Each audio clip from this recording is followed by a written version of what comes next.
how are we going to bring people into our circle, right? I think a lot of people said, oh, we're just going to post a few Facebook ads and we're going to have a high profit Social proof. product. And so we look at the social proof. Testimonials are a big deal, Yes. I think, Yep. right?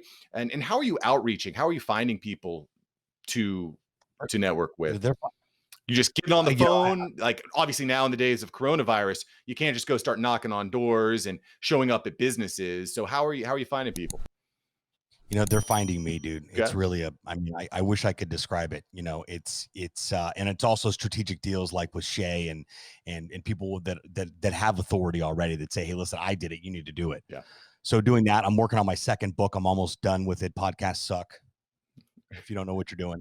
So I'm excited about that because when you write a book, it's not about selling books. Your book becomes your new business card, and your book becomes another piece of social proof, and you're automatically looked at as an authority and expert. Well, and Because podcasts work the same way. Like you said, people start coming to you. I probably get 1 to 2 to 3 messages a week of people that want to hire me for something. Quite frankly, I turn down almost everyone, or I'll give them a price that's really high because, like you said earlier in our conversation, you can't get bogged down with all that service stuff, right? You got to say if sure. my time is incredibly valuable. But Yep. I want to talk a little bit to all the business owners out there that don't have a podcast yet, right? That maybe say, I don't know if this is for me. Does this really work? Nobody actually listens to this stuff. Why should every single business owner have some sort of podcast experience for their clients and fans? So if I called you 25 years ago and I said, hey, Mark, I have an opportunity for your dry cleaning business to have a radio show, what would you say to me? I'd probably A say I radio listen to the show. radio every morning on the way to work. That sounds Yeah. interesting. Yeah. Very interesting. So let's have a conversation. You're not going to tell me nobody listens to the radio. This isn't going to be of a benefit. There's no audience there. You're not going to tell me that. Now, in the midst of all of this, the people that are the closest to me, my attorney, my best friend, but my people, family, people in my circle have told me that without a shadow of a doubt, I am 100% out of my tree and completely delusional to the fact that podcasting is even something and is going anywhere. So, in addition to selling something where there's yet again, here I am again, it's round two of learning curve of what is a podcast again? Right. Just like I was in the beginning, but it's okay. I'm well primed now because if I made it through the, hey, look at me over here, Twitter, Facebook, MySpace, to where we're at with present day, the bottom line is podcasting is replacing radio, traditional radio as we know it. No one is excited or is anticipating running to their car to turn on an FM dial to hear the same song played over again with your less than favorite DJ talking over the music. And then right after the song that's played 100 times is yet another ad from Don Mealy Chevrolet that no one cares about. No one has listened to an ad on the radio and said, you know what, it's time for a new car. Unless, of course, you're sitting on the side of 95 and your car's broken down. But podcasting provides, there's less frictionless. It's a less frictionless experience. And when you look at where streaming and podcasting is coming together, I mean, if you haven't noticed that Spotify is absolutely playing Pac-Man in the marketplace to put their stake in the ground and go, listen, we are the leading source for podcasting and anything streaming music, right? I believe eventually you'll be able to have one turnkey solution that allows you to stream your movies, your music, and your podcast all in one spot. We've got a device that does that through 3 different apps, but they're close to where it's at. But we're living in, Gary talks about this a lot, we're living in this audio era. If you don't believe me, just go ask Alexa to do something for you, right? Yeah, well, I mean, It's every crazy. every time I sit in my car, it's exactly the same experience you're talking about, Sebastian. I'm either turning on my Spotify app to listen to a podcast I listen to, or maybe Yep. I put on YouTube and I just listen to a podcast style YouTube show while I'm sitting in my car. It's just so much more efficient. It's so much more catered, so much more specialized. Like you said, I don't need to listen to a random ad about some product or service that I really don't care about. If the host is doing it right, I am listening to ads, the ads are specifically catered to something that is going to help me improve my life. For You sure. really hit on a key point there, Sebastian. Rogan goes for 10 minutes with ads before the episode even starts. I mean, again, it's Rogan, so I don't suggest doing that. Well, and they're But it's interesting too because he puts his own there. spin on the ad because he knows Right. what his listeners want, right? Sure. It, Sure. it's incredibly powerful. I do find it somewhat interesting though when I speak to older generations and they say, "Hey, Mark, I caught your video podcast and they just saw like a quick little 2-minute live video. So I think there is still somewhat of a disconnect in what Yeah, exactly a podcast is, but sure. with every single day that goes by, people are going to get it. It's like this wave is happening and people don't fully understand or comprehend it. Have you ever run into that where you're speaking to a business owner, you're like, listen, you need to have a podcast. It's a direct link. You're able to establish yourself as an expert in the marketplace. And have you had to Yeah, overcome those objections with people to kind of help you like shake them by the neck and say, listen, you got to take this seriously? no, no, no. Gary told me a long time ago to never pay any attention to the naysayers and the people that are doubting where we're at with all of this. He's famously quoted probably 10 years ago that social media is overthrowing governments in the Middle East. Do you really have the audacity to think it's not affecting your business? And there's never been more. I put it on my email signature. It was such a great, I told him that's absolute gold. And it's so true too, because I don't care who you are. You can't argue with that statement. You just can't argue with where we're at with all of this. And it's been around for 17 years now. It's not going anywhere. Podcasting, almost 2002, it came out. It started becoming popular in 2008. There's only a million podcast episodes in existence right now, only. But let's use some comparison for a second. If we look at YouTube, which by the way, I've been going all in with for the past 18 months, youtube.com/podcast launch lab. And YouTube has 15 million creators on it.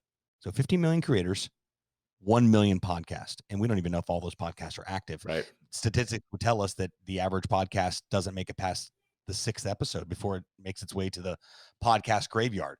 So I think there's going to be a lot of start-stop process. But as far as business owners understanding why they need to start a podcast, why would you want to start a radio show 25 years ago? Well, I could gain exposure. I'm introduced to a new audience. I've got the ability to market my product or business to this existing audience that's clearly bigger than my community. So think about that in the perspective of modern day, which is, what does it look like to record a podcast episode? Well, what's that going to allow me to do? Well, if I create a podcast episode and I start to build a community around that, which are my customers, my clients, or new people that listen to the content, I'm becoming an authority because, it just, for perception, it's like, first of all, well, that's cool. I had no idea that an insurance company would have a podcast, let alone a podcast studio. They got some really, and they talk Sure. about things that have nothing to do with insurance. Sure. It's so neat, as my mom would say. And they're also becoming a media company, right? So what does it look like once you've built that community, you've built the show out, and you are an insurance company, and you've got another local business that wants to sponsor your show, and then you've monetized your podcast, and now you literally have become a media company. So your podcast pays for itself and is a revenue generator way outside any of the insurance premiums that you collect. So I think it's about becoming a media company and also archiving your life and your brand, rather, and your business. So people see that, they look back, and they, instead of saying, go see my crappy website, it's like, hey, go check out our YouTube channel and see what we've been up to for the past couple of years. Yeah. We got a podcast, we got a YouTube channel. That's social proof right there. I think that in conjunction with people saying great things about you via testimonials is a win-win. Well, and I think that the coronavirus outbreak has really brought a lot of these problems right to the head, right in front of us, because there's Yep. all these problems that in these changes that we expected to be happening over the course of the next 5 to 10 years, and all of a sudden it's here now. We've got parents and teachers teaching from school. You've got all these restaurants shut down. Gym owners are trying to figure out online video content. So you got to start now. I feel really scared for a lot of business owners out there that don't fully adapt, or at least start developing new sources of income, alternative ways of meeting and linking up with clients. So I think that you're doing really great work over there at the Podcast Launch Lab, helping people launch on iTunes. Yeah. And Yep, man. finish It's what they're it's doing. right. Now's the time to do it, though. And a Yes. lot of people got caught with their pants down when COVID hit. Yeah. It was like, oh And it's man, I not too guess I late. could. It's not too late, right? Like, Definitely not to, but now's the time to recognize that you didn't build the community online when you were forced to be closed and couldn't communicate. Now you have nothing online. Now's the time to figure something out. So in the event something crazy happens again, which it will, in some form or fashion, it's always good to just be prepared and realize, wait a second, I can connect with people offline and online. Why would you make it difficult? I mean, there's still people that, I had a meal delivery company, running ads on Instagram, and I went to go to their website, and it brought me to WhatsApp. And I'm like, what is this? I'm like, do you guys have a menu? They sent me a picture of the menu, and they go, you can order here. Yeah, I go, where? Like right here in the DMs. And I'm like, it's 2020, right? it's just not that hard. It just honestly, to me, it shows a lack of effort, a lack of initiative, because it's not that hard. It takes a little bit of effort, but it's not that hard to set up some forms on a website that's clean, that's mobile Sure. friendly. And honestly, it's like you said before, systems. You got to put systems in place.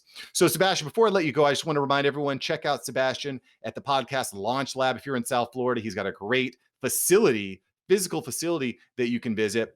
But I want to get into a couple quick rapid fire questions here for you, Sebastian, real Sure. fast. All right. So, first question would be, what is a must have business item for less than $25? What could you not do without?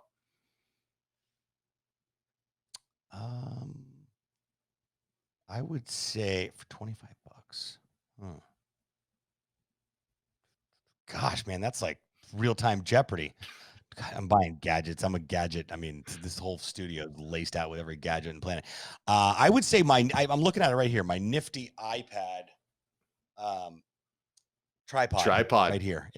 It bends and whatnot. These are like 15 bucks. And I got sports are starting again. So instead of, trying to keep myself in the studio and productive here, I got a little TV going on here. But yeah, I think that would be for 25 bucks. Yeah. Yeah, you can do a lot of How stuff much with you a can get? tripod. I'm with you there. If you woke up in the morning and there was only one business related task you could do for the day, what would you do? Help people discover their why. Okay, dig it. And last but not least, if you had a billboard message that could reach millions and millions of people, what can you put on your billboard, Sebastian? Podcasts suck if you don't have one. Podcastlaunchlab.com. Love it. Sebastian, thanks so much for your time, brother. Thanks for spreading knowledge. No, it's my pleasure, dude. Thanks for having me on. Thank you so much for watching. I'm glad you enjoyed this episode. I've got several other episodes right here for you. Smash one of these videos to make sure that you don't miss out on the tips, tools, and tactics of industry experts. Let's take that side hustle full time. Smash one of these links.